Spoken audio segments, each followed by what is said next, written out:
Thank you, everybody, for coming. Mark, I want to first say this is our weekly series. Thank you for coming.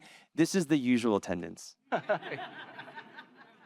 And we have hundreds online as well. So I already know you gave out free food, so I'm not taking it. I didn't know that before. when Dr. Ewan's idea months ago was, hey, Mark Cuban famously responds to his email. We should email him and see if he'll come.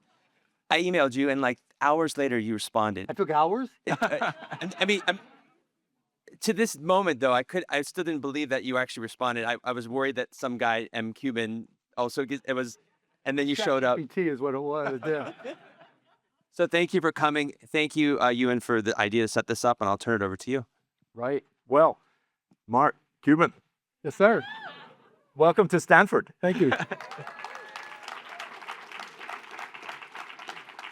I just got to say up front, this was the one school I did not get accepted to. Oh, I'm so sorry. We sometimes get things wrong. What can I No, you got it right, trust me. Yeah. But also welcome to Stanford Hospital, and that's where we are right now. And thank you for accepting our invitation. Thank you. There's a bunch of things that we're really excited to talk to you about. I'll ask some questions first, and then we'll take some questions for the audience. But I wanted to start with this question. I was listening to, as I mentioned on the way up here, to a few podcasts that you've been on in the last few months, and one in particular, you spoke to Graham Walker for a bit, and it seemed like what you were telling him was that doctors should get paid more. I'm thinking to myself, this is going to be the first question he's going to ask me. Yeah. I was ready to bet. And maybe work less. And the thing that I stuck in my mind when I was like, you said, to solve the healthcare system, we have to get doctors back on the golf course on Wednesdays. Right. Yeah, that's one of the things you said. Either way, you had some very positive things to say about residents in particular. We have a lot of residents in the room. Well, how come you're a fan of doctors? Because I want my doctors like feeling like I'm getting compensated enough. Like I just had a PFA heart ablation 2 weeks ago today. And We have lots of cardiologists. I know, right? So that's why I got on my Peloton this morning and I was really pushing it because I had protection here. Yeah. But I want you guys to be confident instead of rushed. Yeah. I want you to be thinking about, ways to do everything the right way. And it's not that you don't, but there's a different type of pressure when you're not sure about your compensation with any job. Or if you don't feel good about your compensation, any job, anywhere, anytime, that's an added stress. And I don't think that's right. And, I've seen numbers that, where put aside I don't even know what the doctor got paid for my PFA, but like heart transplants, I would have thought before I saw, the doctor, him or herself was getting $100,000. Yeah. No, it's no, I mean, it's just like, it's a heart transplant, Yeah. And so I think the whole healthcare system is so fucked up in terms of the economics, right? Now, it's not that you guys are cheap and affordable here, Yeah. but just the whole system, the way it's Yeah. defined. If you think about it, the starting point starts with your insurance plan, typically. Yeah.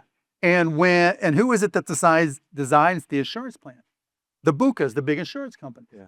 And they try to create a balance that works in their own economic favor between premiums and patient out of pocket. Yeah.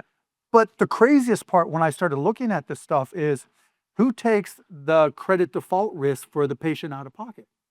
It's not the insurance company, it's you guys, right? If you're a standalone practice, if you're the hospital. Yep. So immediately they're doing all they can to push that risk onto somebody else. And so, then they go to employers every single year. So it's almost like the basketball season, go Mavs with the number one. Yeah. Well, We'll come to that. and I wore my Chicago Bulls colored shoes because Actually, before we jump into the details, because actually listening to you in the last few weeks, I think I probably do not know someone who understands the US healthcare system better than you do currently right now. So I appreciate that. I would love to dive into that in a bit longer. But even just before we get to that, can we talk about your background? Because everyone, I think, believes that you sort of landed on this earth as a billionaire, Shark Tank, Mavs owner. I did. But the reality is that wasn't always the way. I was looking at some of your background. It sounds like you were entrepreneurial from an early age. I read that from you the were time I was selling 10 years old. garbage bags. Yeah, even and before fake- then, I was the kid that bought baseball cards. I grew up in Pittsburgh, Pennsylvania. Yeah. And there was a little park down the street from us. And I would take baseball cards and repackage them so that I would say, guaranteed to have a Pittsburgh Pirate in this pack. And I would mark it up, right? Yeah. And then one day, I've always been into basketball, and my dad and his buddies were playing poker at our house, and they probably had like 9 too many drinks. And so, but I would always go in there and grab the donuts, right? I was 12 years old. And so I'm like, Dad, I need some new basketball shoes. He looks at me, and my dad did upholstery on cars. My mom did odd jobs. He looks at me and he goes, you got nice shoes there. You know, when you have a job, you can buy whatever you want. And one of his buddies pops up and goes, I can give you a job. I'm like, okay. He goes, I've got these garbage bags and you can sell them. I'm like, sure, what do I know? And so I started going door to door in my neighborhood. And it was great. It was like, hi, imagine 12-year-old Mark. Hi, my name is Mark. I'm your neighbor. Do you use garbage bags? Yeah, Easiest that's sell the beginning ever, right there. And it was like, if I could do that and then everything since. And so that kind of gave me confidence, believe it or not, and just led me on an entrepreneurial path. Yeah, you taught disco dancing Best at one job point. ever. Yeah, really? Tell us more about that. I went to Indiana University in Bloomington, and I got offered to, and I always had rhythm. My mom taught me to dance, it was great. And I got an offer from a sorority house to go, this is back in the day, go give, it was like Parent for Parents Weekend, to go give disco lessons, line dance lessons, right? I'm like, so let me think, okay, I'm gonna charge you $25 an hour, and I'm gonna go to a sorority house with all these sorority girls, and I'm gonna get paid to teach you how to dance? Okay. Yeah, yeah. Like, said- if there's anybody in a sorority who wants me to, do it again, Yeah. my price yeah. is still $25 an hour. Yeah. We saw some of that on Dancing of the Stars, I think. Yes, you did. Yeah. Look it up. Yeah, it was pretty good. It was pretty good. And Yeah, then, if you want a good giggle, dance on Google Mark Cuban Dancing with the Stars. yeah, I beat Floyd Mayweather. pretty well done. Pretty well. Someone known to dance around. Right, and Wayne Newton, but that was easy. Yeah. And then Micro Solution. Yes. Yeah. So I moved to Dallas from Indiana, and after some intermediary stops, and one of my buddies invited me down, stayed with them. There were 6 guys in a 3-bedroom apartment, and first started working as a bartender, but then almost immediately got a job working at a software store. It was the very first software store in Dallas, Texas. And it was called I'm sorry. Let me give you the first part. Yeah, yeah, Get yeah, that. yeah. So it was called Your Business Software. And I was there about 9 months, and I'm sleeping on the floor. 6 guys in a 3-bedroom apartment. It was a shithole. Like, when I say shithole, that's a compliment to what it really was. And so I was like dying to get out. And so there was a point in time about 9 months in where I got 10% commission on sales. And one of my responsibilities was to sweep the floor, open the store, because it was a retail store. And I had an opportunity to close a deal that I would get a $1,500 commission to move out of the shithole. And so I called my boss, a guy named Michael Humecki. And I said, Michael, I got this deal. It's good for you. You need the sales. Yeah. It's good for me. I'm going to go pick up the check. I got somebody covered. He goes, no, you need to come into the store. And so I made the executive decision that I was going to pick up the check, thinking if I hand him a check, he'd be happy and all would be good. Fired my ass. Bam. And so I realized I wasn't a good employee and just decided it's time for me to start my own thing. So I found a company called Architectural Lighting, and I went to them and I said, look, I got no money. And I know you want this software because you would come into the store, and it's $500. If you give me the $500 now, if I can't make it work for you, then I guarantee you I'll walk your dog, wash your car, whatever it takes. Well, fortunately, I got it to work, turned into a company called Micro Solutions. We grew to 80 people, 36 million in sales, and went 7 years without a vacation. But we did systems integration. I taught myself how to code, wrote code for multi-user applications, started integrating video. And this was in the 80s, and it did really, really well. Yes. Sold it to H&R Block, which owned CompuServe at the time, and the rest is history. Yeah, amazing, amazing story. But that wasn't the only company you built. I mean, No. obviously, well, we'll get to basketball at some point here. Well, so after that, Yeah. I took some of that money and started investing. And what was crazy was I would tell my broker, because I walked away with $2 million. And I was like, I want to invest like a 60-year-old because I want to be able to live with this. I read this book, How to Retire at the Age of 35, which basically said live like a student. And so I was like, okay, I can live like a student. I'm fine with that. And so I told my broker to invest like I'm 60, and he did, and put in T-bills and all this other stuff. And he always started asking me these questions about networking and wide area networks and software. And I would tell him, and then the next thing I know, I'd watch CNBC or whatever it was back then, and their analyst would be on saying verbatim what I told them, and the stocks would move. And he was like, "You sure you don't want to trade the stocks?" I'm like, "Okay, I will." And I just killed it, right? I made 80, 90%. And then somebody came to me, to my broker, and said, "Look, we want to use you to build a hedge fund." And I'm like, "Cool, we'll use my track record." We did. We built this little hedge fund. Only had it for like 3-4 months maybe before someone came in and bought it. And so I'm like, "That's cool." And so then I moved. Well, during this time as well, I moved to LA because I was making money, and I took acting classes, and I did that because I wanted to meet women. I was single. I was very successful, but not totally successful. But and so I lived in LA for a couple of years. Came back to Dallas because of a girl that I had dated before and got back together with. That didn't work out, but that's another story. But it was right around then that the internet was starting to happen. And one of my buddies from college, Indiana, Todd Wagner, and I went to lunch at California Pizza Kitchen, and he was like, "Dude, you know all this networking stuff. You've written software.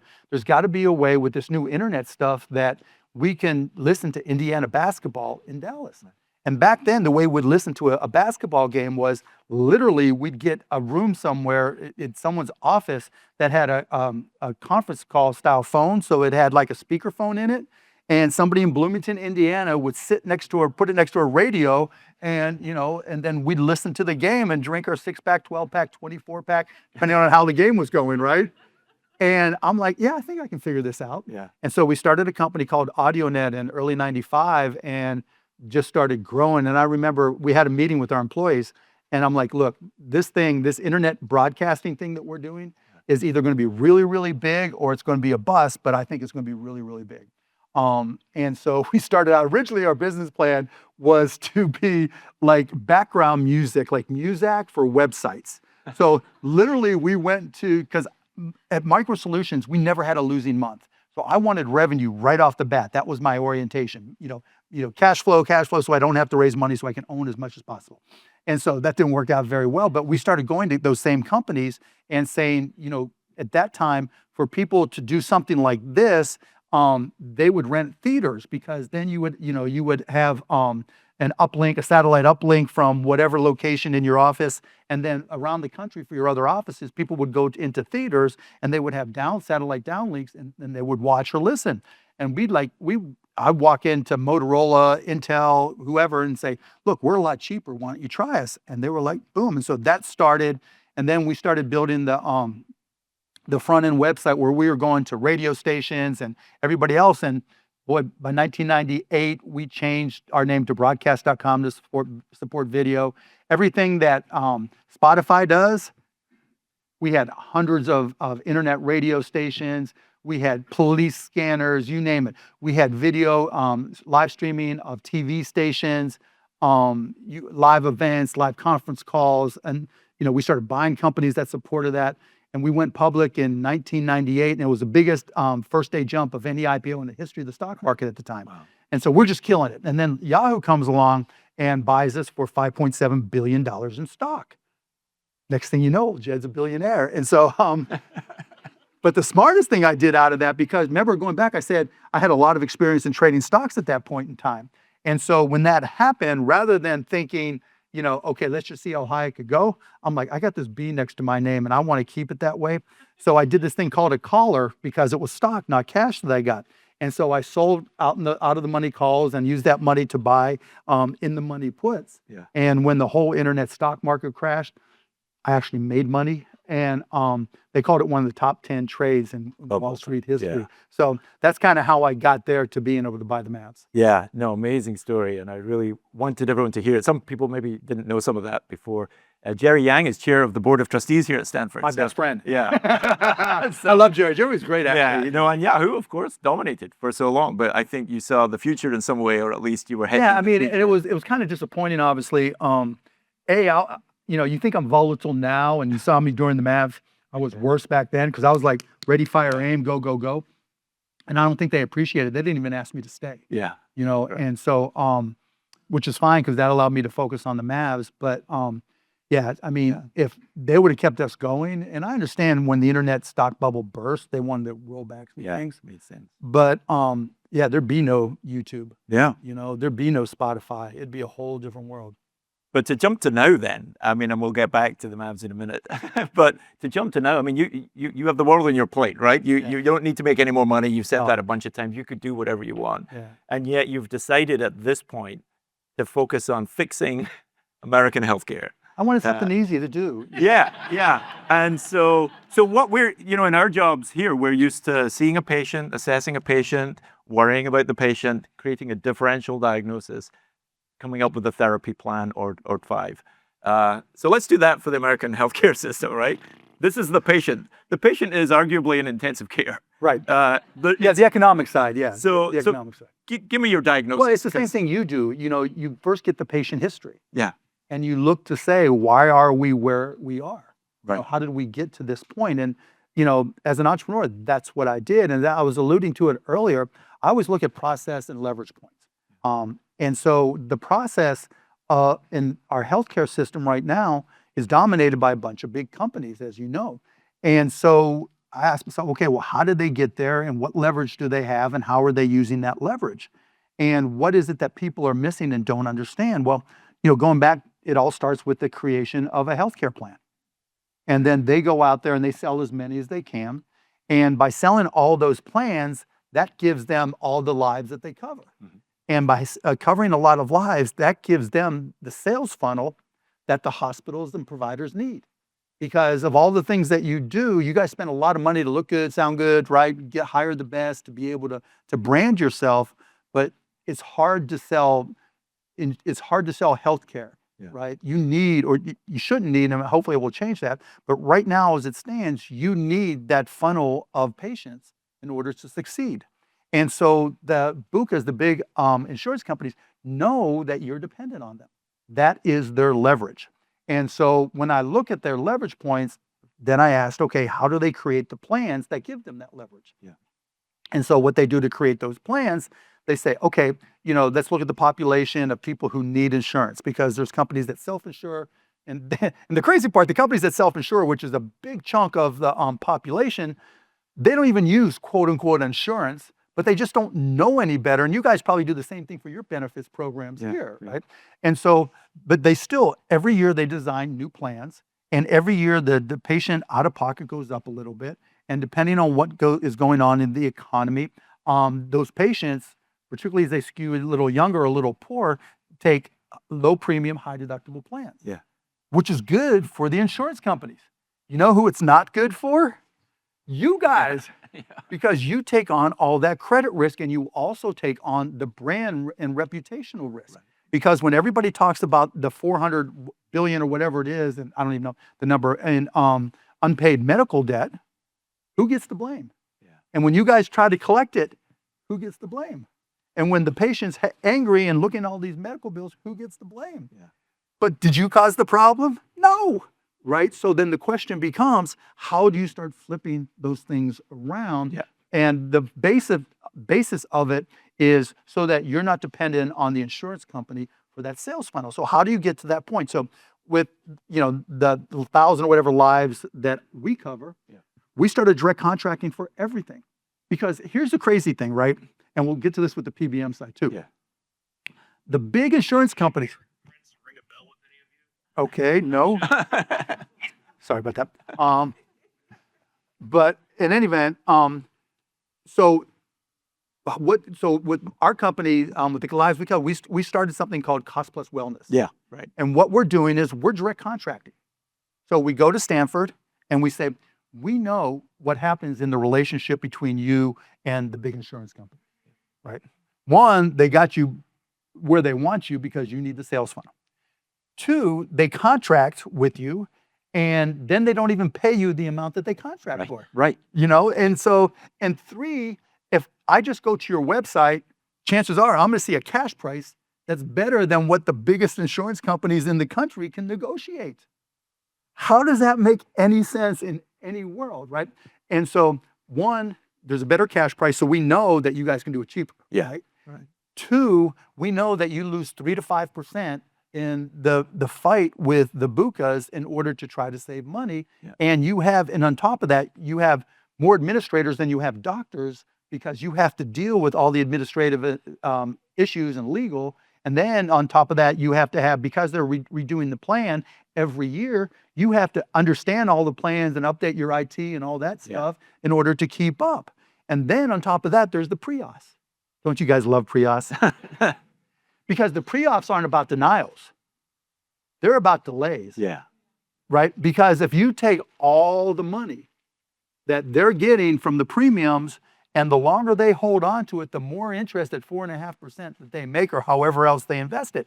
So the cost to the healthcare system isn't just about whether or not somebody gets denied. Yeah. It's about all the time you have to deal with to talk to the committee on their end that's led by a podiatrist that was a veterinarian for 17 years. Yeah. You know, that has Been on some of these calls. Yeah, who hasn't seen a patient in 47 years and falls asleep during the meeting, right? I know, I've met that guy. He's not your doctor, right? No, he's not my doctor. Okay. So then there's the pre-auths, right? Yeah. And then there's various other, and then there's obviously the credit default. So then you got the credit default risk on top of that. So we said, we're just going to direct contract. Yeah. So we're going to providers and we're saying, look, given all the things I just mentioned, why don't you give us a better price? And now we can negotiate on those prices. Now, one of the challenges is there's only a few number of hospital systems that actually know their costs. Yeah. Because it's not just about, they know what your costs are, they know what the actual direct costs are, but the indirect costs, I mean, I walked through your lobby, you know, it's hard to assign indirect costs like that to something. So we negotiate back and forth and always end up with a better price. And then we always have the option of using cash. Yeah. And so we're signing direct contracts. We're up to about 4,000 doctors, I think, and I don't even know the number of providers, but here's the secret sauce. We're going to publish all of those contracts. Because there's so much opacity in this environment that nobody knows what anybody else is doing. Yeah. So an employer who's self-insured has no idea what they should or shouldn't pay for, even though, because by definition they're self-insured and they're not dealing with the insurance part of it. All the insurance companies actually doing is aggregating the network, you know, and then putting together some software, and then doing their best to take as much money from you as they possibly can. Yeah. And we're saying we don't need that shit anymore, you know. And so, and I recommend to you guys, the biggest challenge in doing all this is building the network. Yeah. And I've gone to the AHA and said, why don't you guys build a network? Why don't you guys, you know, work to collaborate to build networks? Because if you offered your own network, think about it. If you offered your own network in aggregate with other hospitals and providers, and even if it's from, you know, the most, you know, the smallest rural hospital to an urban hospital that only has mostly Medicaid patients, that's what you need to do. Yeah. And you can even set your own price, but you set the parameters, right? Let's just say, for the sake of example, in this network, that the employer is responsible for any defaults. Now you can be a lot cheaper. Let's just say that there are no pre-auths except in these certain circumstances, and they have to be adjudicated within 10 days or 7 days. Now, but if you guys take the lead, if you really want to change the system, you do have power to do these things. How did it get so complicated? What's that? How did it get so complicated? I mean, even to explain it to somebody is almost impossible. We work in the system, and probably none of us could really explain it that well. It's actually a really simple system. Yeah. You know, it's just that, you know, you guys are doing your job. Yeah. You know, and it's hard to treat patients and try to get all the things done that you need to get done. And it's hard to take a step back and say, this is the way it should be. And you enter this door through drugs and through cost plus pharmacy. And I one of the links in one of the podcasts you were on recently was to a YouTube video with somebody on a whiteboard trying to explain the way the money flows to get a drug. It's ridiculous. And it's insane. Yeah, I mean, the healthcare side is worse, but the PBMs, you know, PBMs are owned by the insurance company.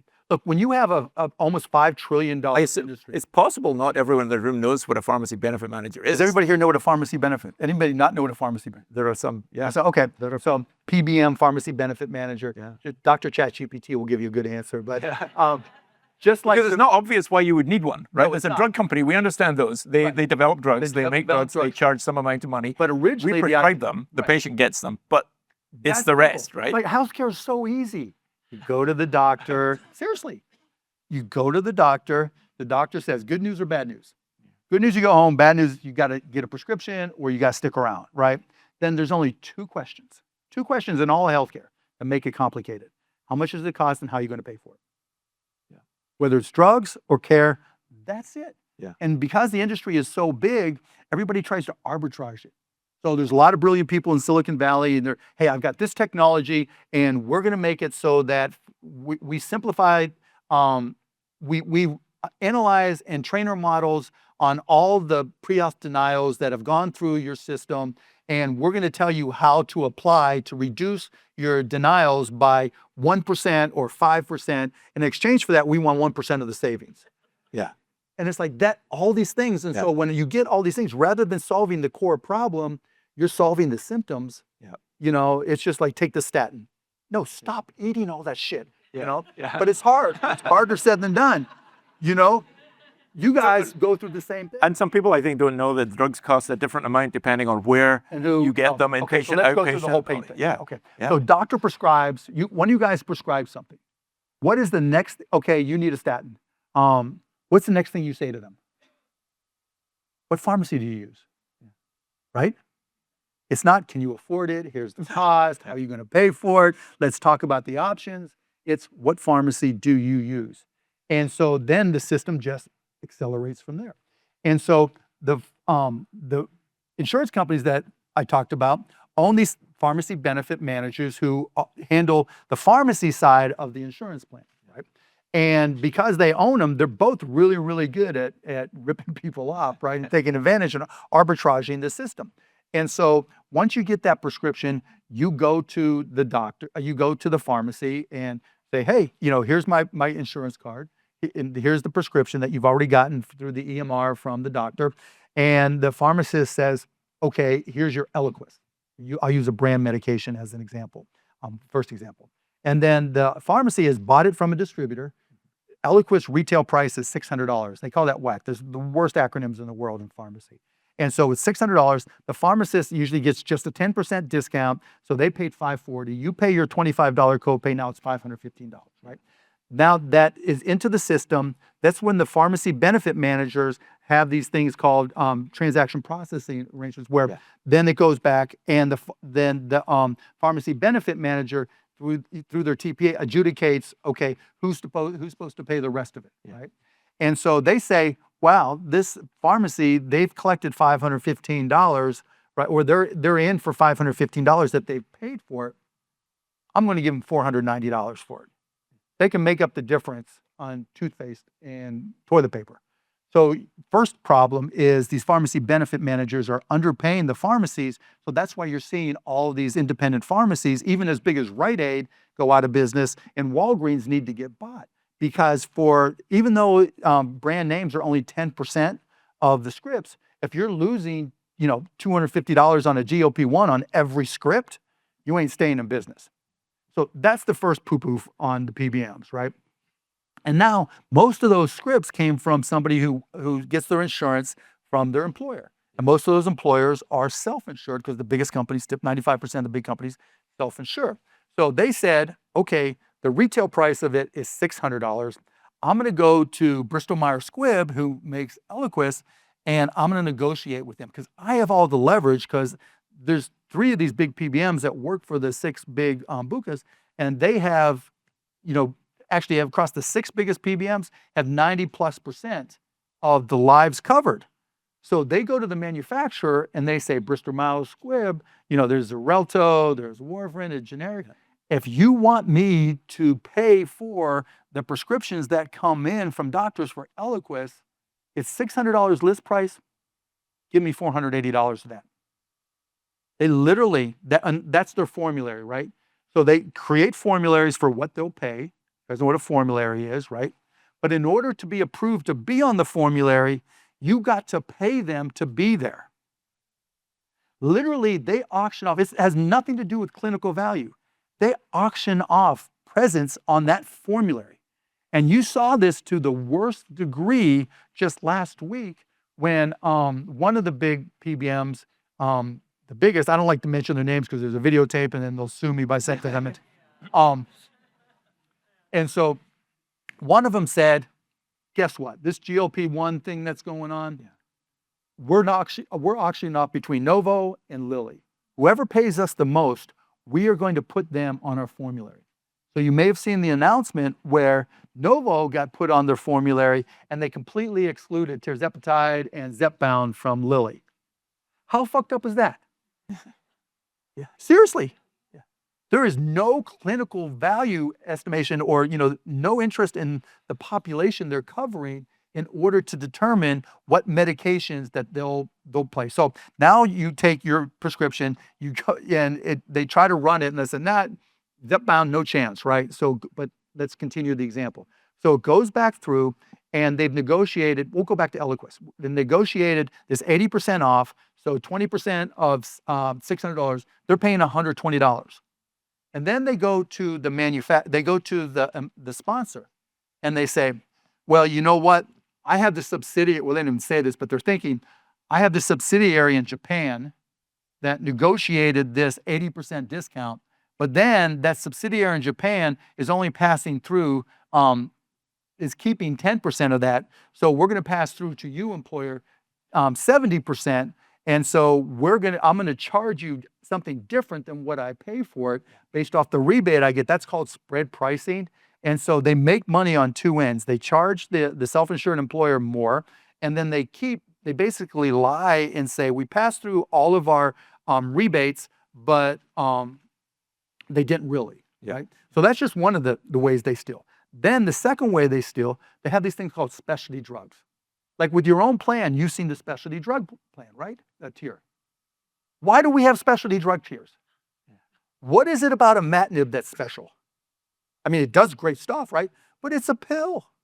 People self-inject from vials for GLP-1s, Remicade, whatever. You can self-inject Remicade, right? And there's other drugs. Now, some are truly special, but any of the generics in particular, like I had a friend who lost her insurance and needed droxidopa. I don't know what the hell droxidopa was, but I'm like, let me check, Landon, right? And he said they were going to charge him $30,000 a quarter, $10,000 a month. And like, oh shit, we don't carry it. Let me see if we can get it. So we go get it, right? And I'm like, Landon, it's $73 a month. Yeah. So they play this game called specialty drugs. Whoever does the benefits here, if you allow a specialty tier, you're ripping off all the plan members. There is nothing special about specialty drugs. Nothing at all. And then it gets worse, right? So you only have 1 minute left on the diagnosis. Then we got to get Then we got to get to the therapy. I'm trying to revive the patient, right? No. It gets worse because you would think that all these claims that go through the system, you would want to share them with the manufacturer and the employer so they'd have adherence information. They're not allowed. They won't share that claims data with Lilly. So we hear all these stories. Like I was talking to an audiologist, and they were like, we have these multiple patients who take, which one it was, a GLP-1, and they've had auditory issues, and we don't know who to talk to. Lilly had no idea. Novo had no idea. There's no mechanism to communicate. And so that's because of the PBMs. And that's the same for the employer. The program you have here for your benefits, if they want to see all the claims data, they'll have to fight to get it. And then there's other games they play with copay maximizers and share and all this stuff. And so these things called PBMs, they basically auction off your formulary for all the employees and all the members here at Stanford, and they treat it like it's an end cap at a grocery store. And you have a great, if you want to take a look, you have a great pinned tweet right now at the moment on your X. Oh, where I list those. Where you list. I'm M Cuban on Twitter, right, or X, whatever. Yeah. And I list a lot of these things. I don't get into the copay maximizers, but still, all these things, all the games that they play to make this industry inefficient. Yeah. And so when we came along at Cost Plus Drugs, just real quick, Yeah. we just changed the game by saying, if you go to costplusdrugs.com and you bring up, we carry 2,500 SKUs. I would use, because I always mess with my friends, Tadalafil, right? And I see a lot of guys in the audience. And so if you bring up Tadalafil, it shows you our actual cost. Then it shows you our markup, which is only 15%. And then for mail order, it's $5 for a pharmacist to review, $5 for shipping, and that's in. And then we're adding a network so you can pick it up locally, right? And so you gets to see, And for doctors to prescribe, now if you have a patient, you want to save them money, just in the EMR, it's cost plus drugs, and that's it. And you'll be able to save your patients money. But we've been able to help millions of people just Yeah, by being. I was looking as I was researching for this. You're getting, and I know you get these emails too. But there was another, a tweet. Cost plus drugs saved my life. My chemotherapy copay was $3,000 a month, and they didn't say how much. It didn't have it on the tweet. But other examples you have, some of them are like $100, from 3,000. Oh yeah, just by providing 900. currency. I mean, I got an email from somebody saying, I'm on a chemotherapy drug, and I literally was deciding that I only had a couple years to live either way, and I was literally deciding that I don't want to put my wife into the situation where she's going to have all this debt on our credit card. Yeah. Then I saw cost plus drugs, and it went from $900 to $53 or whatever. Yeah. It's wild. All the time. I've had people walk up and just hug me, which is great, but it just shows the insanity, but it's all fixable. And so they know they need to try to find a path to get there. And so we've talked about PBMs. So the question becomes, what do you do with PBMs to basically change all those leverage points? Yeah. And it's really just three things. I mean, three things. One, you take away the vertical integration for specialty pharmacy or even any pharmacy zone, because they always steer that way. Two, you require claims to be provided to the sponsor and to the manufacturer. Because just using GLP-1s as an example, just being able to look at adherence data without patient information, just to be able to see, the continuity, that's important, and being able to do follow-up. And number one, and most important, the survey says that the most important thing that you can do is segregate formularies from PBMs and any affiliated company or subsidiary. Because if you segregate that, they lose all their leverage. And if they lose all their leverage, then you can go to net pricing. And if you go to net pricing, the whole game changes. Because like if you go to cost plus drugs and put in Eliquis, we don't carry it, which makes no sense at all. Why would Bristol Myers Squibb not send it with it? We don't carry Lilly products. Why won't Lilly work with us? I had one of the CEOs, I did an interview like this with him where they asked me to interview him. And I asked him a question. I said, without, I know you don't carry any of our products, but if I'm right, just nod your head twice. And I'm like, you're not allowed to carry our products because you get threatened by the big PBMs who tell you that if you carry if you work with cost plus drugs, we are not going to carry, or we'll de-emphasize all of your portfolio of drugs on our formularies, which could cost them tens of billions of dollars. So I understand it, right? But if you segregate and divorce formulary from the PBMs, then all that changes. Yeah. And then all of a sudden, we could sell on cost plus drugs, Eliquis, and if it's an 80% rebate and the net cost is $120, we mark it up 15%. That's $18. It's $138 for cash pay, and the game changes. And that's exactly, one of the smartest things we did at Cost Plus was we published our entire price list.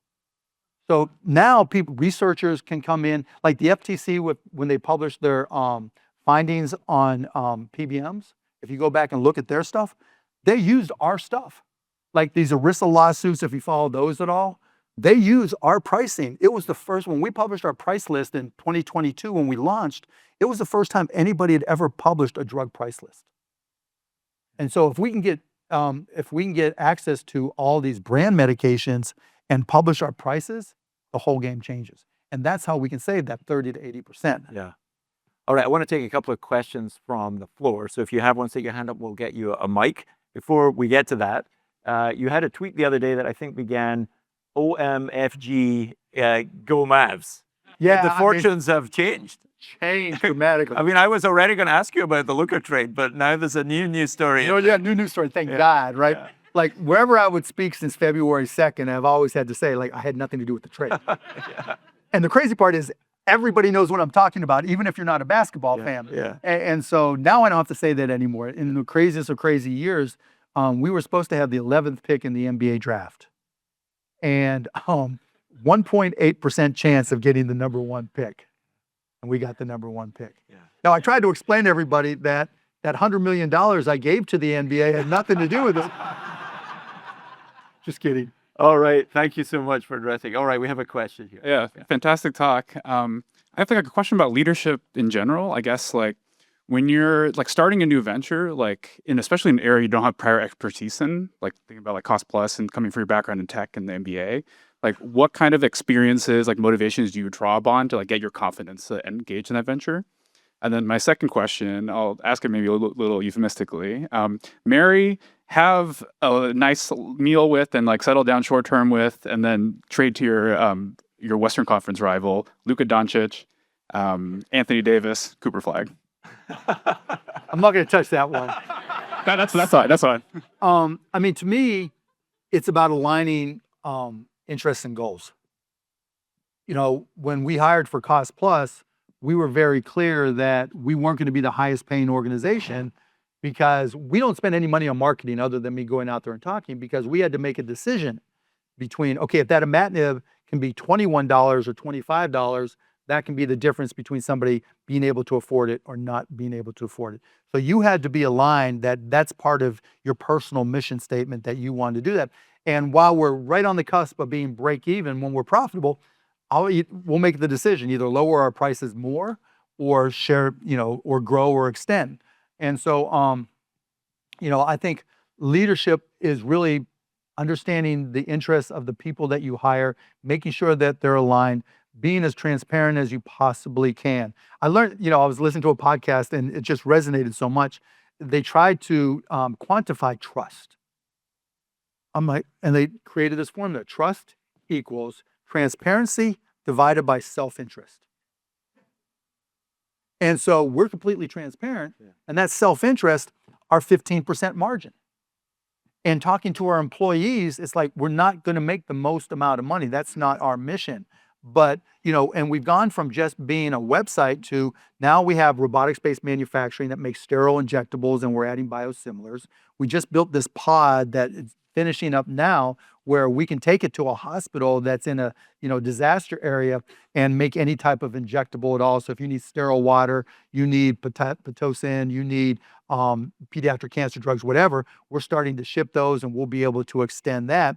And for hospitals, if there's any administrators here, we created something called Cost Plus Marketplace, because as stupid and idiotic the pricing is for patient drugs, it is just as bad, if not worse, for medications for hospitals. So if you go to Cost Plus Marketplace, we work with the manufacturers and we work with a couple distributors to store the inventory for us, and we just mark it up 10%. And it's a public benefit corporation, right? Yeah. So we have like Penn saves $4 to $5 million a year. They don't even use us for everything. Like, they're just dipping their toe in. So I have no doubt we can save you guys. Cost Plus Marketplace. All right, next question. Mike McConnell from Cardiology. Hi, Mike. I a couple months ago switched my statin over, and it's half the price, and that includes delivery, even compared to using insurance. So it's pretty amazing. Thank you. So I refer patients now. But I'd love your thoughts on this emerging of things like Lilly Direct, pharma setting up sort of more direct and partnering with consumer-based healthcare websites to sort of avoid the usual Yeah, no, it's great. pathways. So Lilly and Novo, and you'll see others are setting up their online direct sales, kind of like we have with Cost Plus Drugs. Why? To avoid the PBMs. Because they make it now, you know, and they work with a third party, and we'll be working with some of them, and that third party then can ship it. And it's that simple. And they don't have to touch or deal with the PBMs, and they can set the price. Because that same GLP-1 that's $400 for a vial from Lilly or Novo is $1,300 from everybody else, so that the PBMs can make their money. And so you're going to see more and more and more of that. I don't think there's any question. But and then the other side of it all, obviously, is I mentioned, for whether it's insurance or PBMs, it's just about the sales funnel, and that's a way to avoid the sales funnel. And you guys could probably get a hold of them and say, look, if you have people who have issues, right, be our sales funnel and send them the other way. All right, next question. Hey, Mark, this is Yusuf. We've exchanged a few emails. So it is true you respond to emails. I had a question about how we can incentivize people in the private sphere to invest more in basic science, because drugs like statins and other things come through 5 to 10 years of basic science research. And the model right now is we have the government that funds basic science research, and then the private pharmaceutical companies swoop in, use that research to develop a breakthrough drug. And the way things are rearranging right now, if things continue, these breakthrough drugs won't be happening in America in the next, 5 to 10 years. So how can we get the private sphere more invested in that very basic kind of research that allows these things to happen? I mean, I think private investors are doing that. I don't do a lot of it, but I don't think there's any shortage there. Obviously, trying to make up for what NIH is no longer spending is a concern. My guess, and this is just a guess, that part of the give will be that a lot of this will be turned back on if whoever is doing the research with a grant from NIH returns equity in exchange. It's kind of an extension of march-in rights. And honestly, if it was me and, I was president, I would ask for equity too. Because if it's taxpayer money, then I would just create a company that, aggregates all that. And again, if it were up to me, if there's 330 million people in the country, everybody would own one share, and that way everybody benefits. But I think that's what will end up happening, because at some point it'll become obvious, to the extreme, that things that need to be done aren't getting done, and we can't be a country, we can't talk about American exceptionalism. And, the ultimate balance of trade that I look at is, what direction are smart people going in? Up until now, all smart people come our way. But now you're starting to see smart people go out the door. And I'm sure your peers, yourselves, are looking and evaluating all these things, because it's not worth the grief. You guys just want to do smart things and have an impact. And so when that balance of power and we start seeing our Albert Einsteins leave, then I think that'll start to lead to change. So I was really impressed watching some of your videos and listening to your podcast the last few weeks in prep for this, that you said a lot of your decision making about recently and wanting to spend time on health was thinking about a little bit about legacy and what you would want to tell your kids, and also you want to be 103 and looking back on time you spent with your kids. So in that spirit, I'm going to make the last question a question my 14-year-old son asked me to ask you. Sure. He wanted to say, what was the lowest point that you had, and how did you pull yourself up out of that? That's a great question. Getting fired is not a high point. Yeah.